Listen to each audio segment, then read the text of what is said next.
Hello everyone, reproduction in organism part 3। देखो बच्चे अभी 11th से 12th में आए हैं। वैसे तो ये फर्स्ट चैप्टर बहुत इजी होता है, पर कुछ पॉइंट्स कभी कभी डिफरेंस के पॉइंट्स ऐसे होते हैं कि जो बच्चों को ये समझ में नहीं आता कि हम उसको कैसे लिखें। तो इसके लिए कुछ वीडियोस, मतलब 1-2 वीडियो तो मैं डाल चुकी हूँ, कुछ वीडियोज़ मैं डाल रही हूँ।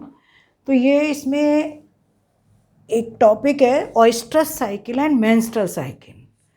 ये डिफरेंस, यहाँ क्वेश्चन जो मैंने डाला है वो डिफरेंस की फॉर्म में डाला है। Difference between oestrus and menstrual cycle. Oestrus cycle takes place in non primates animal. Non primates कौन कौन होते हैं? डॉग है, कैट है, स्क्वेरल है, बफेलो, हॉर्स, एस, ये सब जितने भी, काउ, डियर, गोट, सब कैसे होते हैं? ऑयस्ट्रस। और मेंस्ट्रुअल साइकिल में मंकी, एप्स एंड ह्यूमंस। ठीक है। जो ऑयस्ट्रस साइकिल है उसकी 2 फेजेस होती हैं। एक तो होती है ऑयस्ट्रस, एक नॉन ऑयस्ट्रस। जो ऑयस्ट्रस फेज़ है वो हीट फेज़ होती है कि जिसमें हार्मोन रिलीज, हार्मोन फीमेल की बॉडीज में जो हार्मोन सिक्रीशन है वो बहुत ज़्यादा होगा और उसी टाइम वो कॉपुलेट करती हैं। तो इसमें, और जो मतलब प्राइमेट्स है, प्राइमेट्स के केस में मेंस्ट्रुअल साइकिल की 3 फेजेस हैं। मेंस्ट्रुएशन फेज, प्रोलिफरेटिव फेज और एक होती है सिक्रीटरी फेज।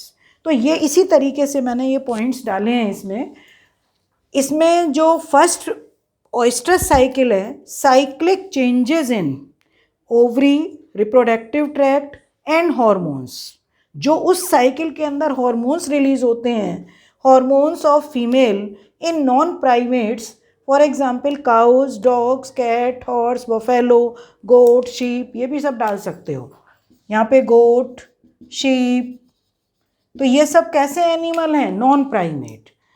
इनमें इन प्राइमेट्स मतलब जो साइक्लिक चेंजेस होते हैं, ये वाला पॉइंट मैंने पूरा नहीं लिखा है कि cyclic changes in ovary, reproductive tract and hormones, secretion of hormones in primates like monkey, apes and humans. दूसरा पॉइंट है इसमें कि cycle has 2 phases, oestrus and non oestrus. ये 3 phases, menstruation phase, proliferative phase, secretory phase. पूरा detail में मैं जान के यहाँ पर नहीं बता रही हूँ क्योंकि अगला जो चैप्टर है होगा, मतलब इसमें 3rd चैप्टर ह्यूमन रिप्रोडक्शन, वहाँ पूरा मेंस्ट्रुअल साइकिल है, उसका पूरा डिटेल है। यहाँ तो केवल तुम पॉइंट्स में लिखोगे, 2 मार्क्स क्वेश्चन ये आता है। ठीक है। इसमें बहुत ज़्यादा ये नहीं है कि हम सीरियस वे में तुमको पढ़ा रहे हैं। अगर हमारा मतलब डायरेक्ट क्लासेस होती है तो बच्चों से बीच बीच में थोड़ा सा मजाक, ये सब चीज़ चलता रहता है, मतलब हर तरीके से क्वेश्चन पुटअप होते रहते हैं। पर यहाँ तो तुम डायरेक्ट एक वीडियो देख रहे हो।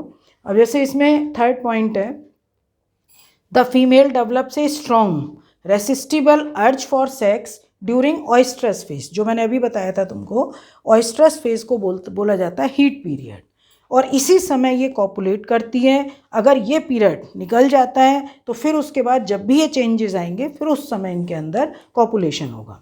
Female does not permit sex during menstruation. There is no blood loss, यहाँ पर ब्लीडिंग नहीं होगी, जबकि मेंस्ट्रुएशन पीरियड में क्या होती है? Bleeding, blood loss. The slowed of lining of reproductive tract, जैसे यूट्रस की वॉल है, पूरा साइक्लिक चेंजेस में ये बढ़ती है, पर जब बाद में ये शेड होती है तो यहाँ पर यही लिखा है, the slowed of lining of reproductive tract is reabsorb. उन्हीं की बॉडी में रीअब्जॉर्ब हो जाती है। और जबकि प्राइमेट्स के केस में क्या होता है? It is expelled during menstruation. ठीक है। The interval between 2 successive cycle varies from few months to over a year.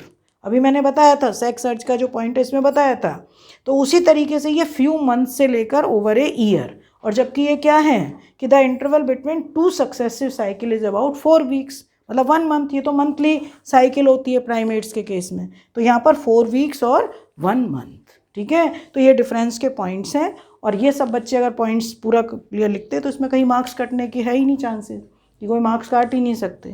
तो ये इसके पॉइंट्स हैं जो तुम लिखोगे। ठीक है बेटा, ओके, थैंक यू।